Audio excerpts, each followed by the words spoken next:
నమస్తే welcome to Indo American community roundup. Tirupati తొక్కిసలాట ఘటనపై మాజీ ప్రభుత్వ సలహాదారు పోతిరెడ్డి నాగార్జునరెడ్డి అమెరికాలోని చార్లెట్ నుండి స్పందించారు. భక్తుల తొక్కిసలాటలో 6 మంది చనిపోవడం, 60 మందికి పైగా ఆసుపత్రిలో చేరటం చాలా బాధాకరమని అన్నారు. గతంలో ఎప్పుడూ జరగని విధంగా ఇటువంటి సంఘటన చోటు చేసుకోవడం పట్ల ఆయన విచారం వ్యక్తం చేశారు. ఈ ఘటనకు ప్రభుత్వమే పూర్తి బాధ్యత వహించాలని డిమాండ్ చేశారు. ముఖ్యమంత్రి చంద్రబాబు బాధ్యులైన వారిపై కఠిన చర్యలు తీసుకోవాలని, సిట్టింగ్ జడ్జితో విచారణ జరిపించాలని కోరారు. ముఖ్యంగా టీటీడీ చైర్మన్ బిఆర్ నాయుడు నైతిక బాధ్యత వహిస్తూ వెంటనే రాజీనామా చేయాలన్నారు. చనిపోయిన వారి కుటుంబంలో ఒకరికి టీటీడీలో ఉద్యోగం ఇవ్వాలని నాగార్జునరెడ్డి కోరారు. అందరికీ నమస్కారం. నేను అమెరికాలోని చార్లెట్ నుంచి మాట్లాడుతున్నాను. నా పేరు నాగార్జునరెడ్డి, మాజీ ప్రభుత్వ సలహాదారు and Panchayati Raj and rural development and AP. నిన్న తిరుపతిలో జరిగినటువంటి సంఘటన చాలా బాధాకరమైన విషయం. ఎందుకంటే తిరుమల తిరుపతి చరిత్రలోనే ఇటువంటి ఘోర సంఘటన ఎన్నడూ ఎప్పుడు జరగలేదు. వైకుంఠ ఏకాదశికి వైకుంఠ ద్వారం ద్వారా పోతే మంచి జరుగుతుందని భక్తుల నమ్మకం. ప్రతి సంవత్సరం కూడా లక్షలాది మంది భక్తులు రావటం, దర్శించుకోవడం, భక్తుల రద్దీని దృష్టిలో పెట్టుకొని గత ప్రభుత్వాలు కూడా ముందు చూపుతో ఎక్కడ ఎటువంటి అవాంఛనీయ సంఘటనలు జరగకుండా చేయడం జరుగుతూ ఉండేది.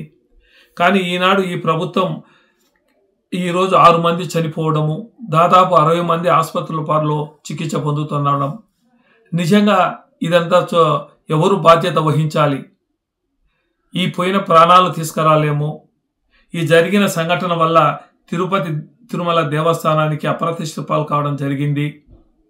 దీనికి ప్రభుత్వమే బాధ్యత వహించాలి. ముఖ్యమంత్రి గారు, హోమ్ మినిస్టర్ గారు, ఎండోమెంట్ మినిస్టర్ గారు, మరి ఈవో శ్యామలరావు గారు, మరి ముఖ్యంగా చైర్మన్ బిఆర్ నాయుడు గారు ఆయన మాటల్లోనే చెప్తా ఉంటే ముందుగా ఇట్లా జరుగుతుందేమో అని నేను అనిపించింది అని చెప్పేసి ఆయన చెప్పడం, దీనికి నిజంగా చెప్పాలంటే ఆయన నైతిక బాధ్యత వహించి రాజీనామా చేయాల్సిన బాధ్యత ఆయన పైన ఉంది. గతంలో కూడా గోదావరి పుష్కరాల్లో 21 మంది చనిపోవడం, మరి గుంటూరు వినుకొండలో కూడా చంద్రబాబు గారు వస్తున్నారంటే అప్పుడు కూడా చంద్రబాబు గారు వల్లనే దాదాపు 15 మంది వినుకొండ గుంటూరులో కూడా తొక్కిసలాటలో చనిపోవడం. ఈరోజు ఒక భక్తులు ఎంతో పవిత్రంగా వచ్చి దేవుని దర్శనం చేసుకోవాలని చెప్పేసి అనుకుంటే వాళ్ళు కూడా చనిపోవడం జరిగింది. దీని అన్నిటికీ బాధ్యత ప్రభుత్వానిదే. మరి ముందు చూపుతో వాళ్ళకి సెక్యూరిటీ కానీ వాళ్ళ భద్రత కానీ కల్పించకుండా చేయడం అనేది చాలా బాధాకరమైన విషయం. ఈ విషయం తెలిసిన వెంటనే మాజీ ముఖ్యమంత్రి జగన్మోహన్ రెడ్డి గారు వచ్చి బాధిత కుటుంబాలను పరామర్శించి ఆసుపత్రుల్లో ఉన్నటువంటి వాళ్ళను కూడా పరామర్శించడం కూడా జరిగింది. మరి ఆయన కూడా డిమాండ్ చేశారు, చనిపోయినటువంటి వారికి 50 లక్షల రూపాయలు, ఆసుపత్రిలో ఉన్నటువంటి వారికి 10 లక్షల రూపాయలు ఇవ్వాలని చెప్పేసి అని నేను మరీ ముఖ్యంగా కోరుకుంటున్నా. తిరుమల తిరుపతి దేవస్థానంలో చనిపోయినటువంటి కుటుంబాలకు వారికి వాళ్ళ దేవస్థానంలో ఉద్యోగ అవకాశాలు కూడా కల్పించాలి.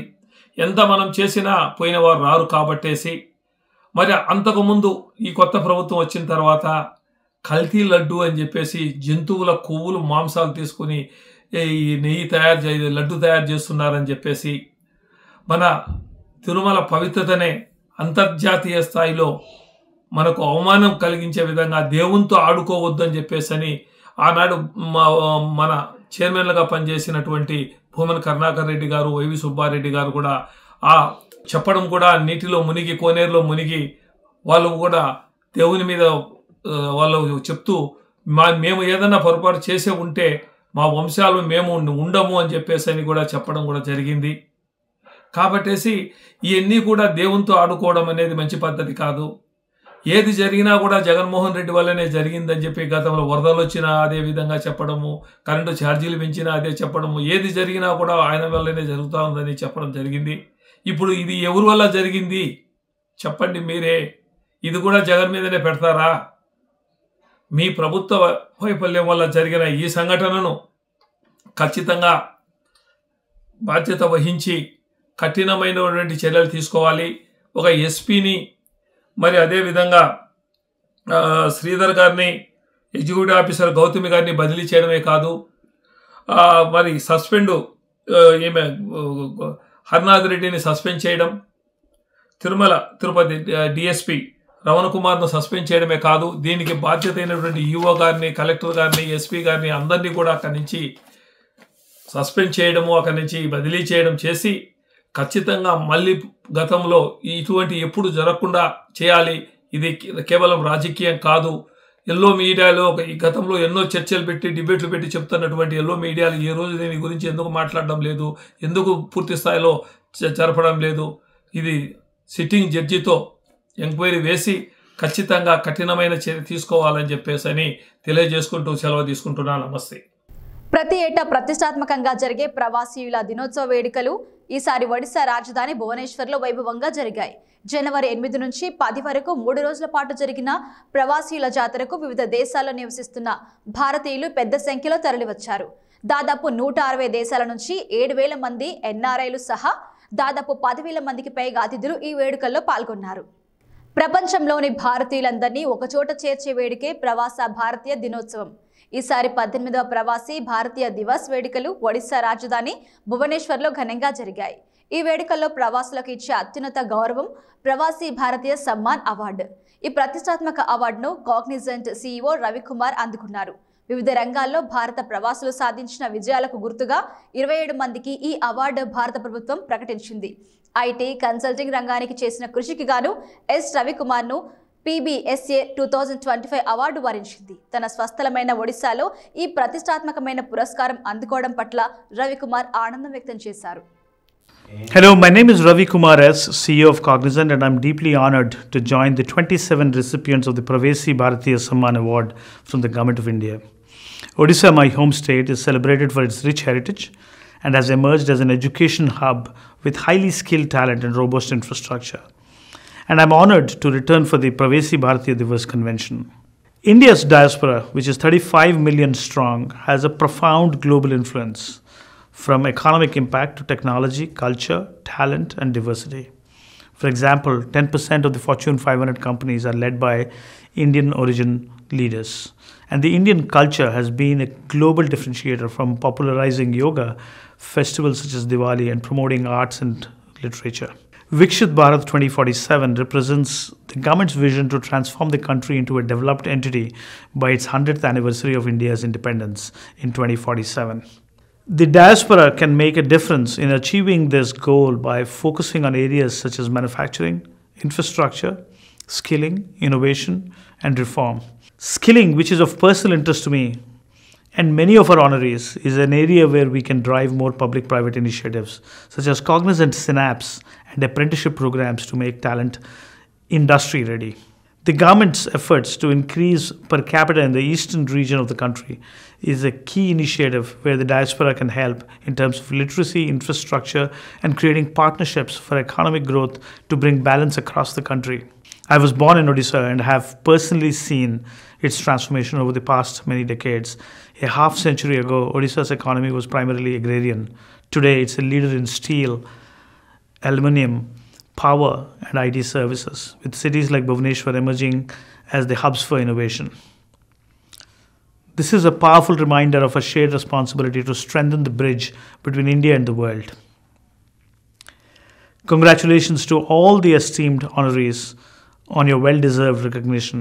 This honor is a call to continue creating opportunities and pathways to shape India's growth story.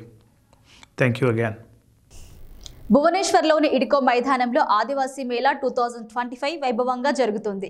CM Mohan Charan మారిజు ఆధ్వర్యంలో ఈ మేళా ఘనంగా ప్రారంభమైంది. జనవరి 16 వరకు జరగనున్న ఈ మేళాలో గిరిజన ఉత్పత్తులు, అటవీ సంపదంతా ప్రదర్శిస్తున్నారు. ఆదివాసీ మేళాలో 147 స్టాళ్లలో గిరిజన సామాగ్రి ఉంచారు.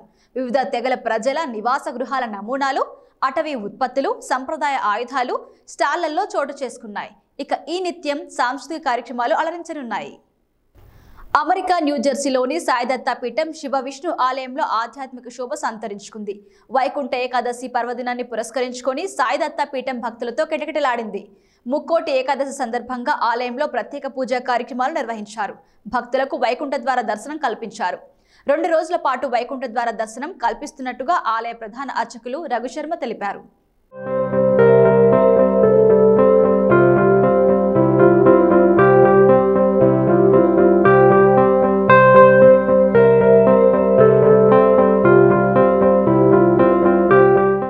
వైకుంఠ ఏకాదశి పర్వదినాన్ని పురస్కరించుకుని అమెరికా ఎడిసన్లోని సాయిదత్త పీఠం శివ విష్ణు ఆలయం భక్తులతో కిటకిటలాడింది. ముక్కోటి ఏకాదశి సందర్భంగా ఆలయాన్ని సర్వాంగ సుందరంగా తీర్చిదిద్దారు.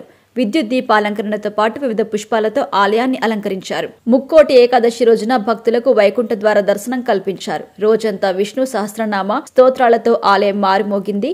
తిరుప్పావై పారాయణలతో పాటు ప్రత్యేక పూజలు నిర్వహించారు. భక్తులు భారీ సంఖ్యలో తరలివచ్చి ఈ పూజా కార్యక్రమాల్లో పాల్గొన్నారు. ధనుర్మాస ఉత్సవాల్లో భాగంగా ఆలయంలో ప్రత్యేక అభిషేకాలు, అర్చనలు నిర్వహించి విశేష పూజలు నిర్వహించారు. అనంతరం ముక్కోటి ఏకాదశి విశిష్టతను అర్చక స్వాములు వివరించారు. భక్తులకు ఇబ్బందులు కలగకుండా ఆలయ అధికారులు అన్ని ఏర్పాట్లు చేశారు.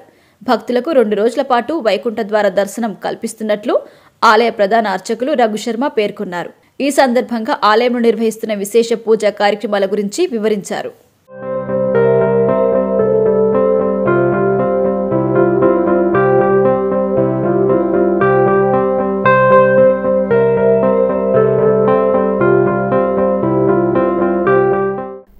అమెరికాలోని హిందూ టెంపుల్ ఆఫ్ అట్లాంటాలో న్యూ ఇయర్ వేడుకలు గ్రాండ్ గా జరిగాయి. ఆంగ్ల నూతన సంవత్సరాన్ని పురస్కరించుకొని ఆలయంలో 22వ నవోదయ ఉత్సవాలను ఘనంగా నిర్వహించారు. ఈ సందర్భంగా ఆలయానికి భక్తులు పోటెత్తారు. 10,000 మందికి పైగా భక్తులు తరలివచ్చి శ్రీవారిని దర్శించుకున్నారు. భక్తులకు ఎలాంటి ఇబ్బంది లేకుండా ఆలయ నిర్వాహకులు ఏర్పాట్లు చేశారు.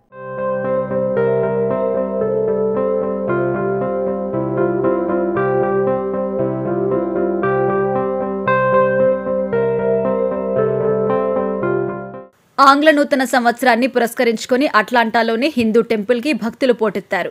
హిందూ టెంపుల్ ఆఫ్ అట్లాంటాలో న్యూ ఇయర్ ని పురస్కరించుకొని నవోదయ ఉత్సవాలను ఘనంగా నిర్వహించారు. ఈ సందర్భంగా పలు ఆధ్యాత్మిక కార్యక్రమాలు, భజనలు నిర్వహించారు. అభిషేకం, పుష్పార్చన వంటి పూజా కార్యక్రమాలు నిర్వహించారు. అనంతరం ఆలయ విశేషాలను అర్చక స్వాములు వివరించారు. ఈ ఆలయాన్ని నిర్మించి 35 సంవత్సరాలు అయిందని తెలిపారు. అలాగే ప్రతి సంవత్సరం ఆలయంలో జరుగుతున్న విశేష కార్యక్రమాల గురించి వివరించారు. ఆంగ్ల నూతన సంవత్సరం రోజున నవోదయ పేరుతో ఉత్సవాలను నిర్వహిస్తున్నట్లుగా తెలిపారు. ప్రస్తుతం 22వ నవోదయ ఉత్సవాలు జరుగుతున్నట్టుగా వివరించారు. ఉదయం నుంచి సాయంత్రం వరకు ఆలయంలో నిర్వహిస్తున్న పూజా కార్యక్రమాల గురించి తెలిపారు.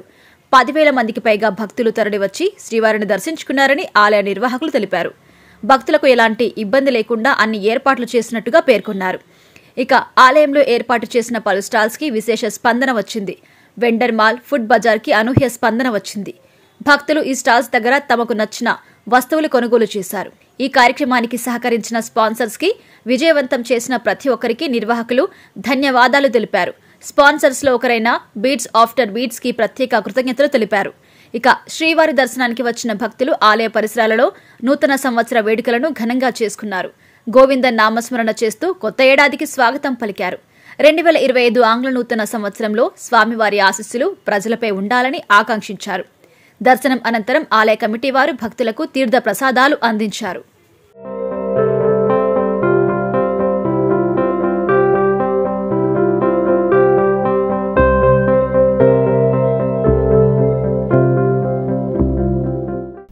పెన్సిల్వేనియాలోని అర్షా విద్యా గురుకులంలో నూతన సంవత్సర వేడుకలు ఘనంగా జరిగాయి. ఈ సందర్భంగా పలు ఆధ్యాత్మిక కార్యక్రమాలు నిర్వహించారు. ఈ వేడుకలను పురస్కరించుకొని స్వామి విద్యుతాత్మానంద సరస్వతి అద్భుత ప్రసంగం చేశారు. సంస్థ గురించి అర్షా విద్యా గురుకులం ఆచార్యులు వివరించారు. దక్షిణామూర్తి మూల మంత్ర జపం, అభిషేకం, పుష్పార్చన, దీపారాధన, అర్చన వంటి పూజా కార్యక్రమాలు నిర్వహించారు. స్వామీజీల నూతన సంవత్సర సందేశాలు ఆకట్టుకున్నాయి. స్వామీజీలు అమూల్యమైన విషయాలను తమతో పంచుకోవడం పట్ల విద్యార్థులతో పాటు వేడుకలకు హాజరైన ప్రతి ఒక్కరూ ఆనందం వ్యక్తం చేశారు.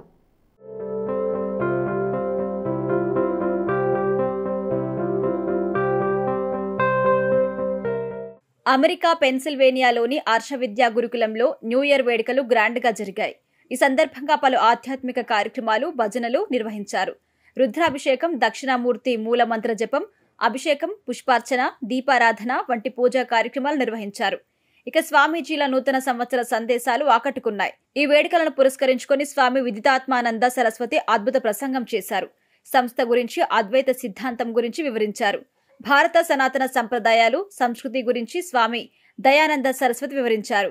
ఇక దైత సిద్ధాంతం గురించి ఆర్ష విద్యా గురుకులం ఆచార్యులు తెలిపారు.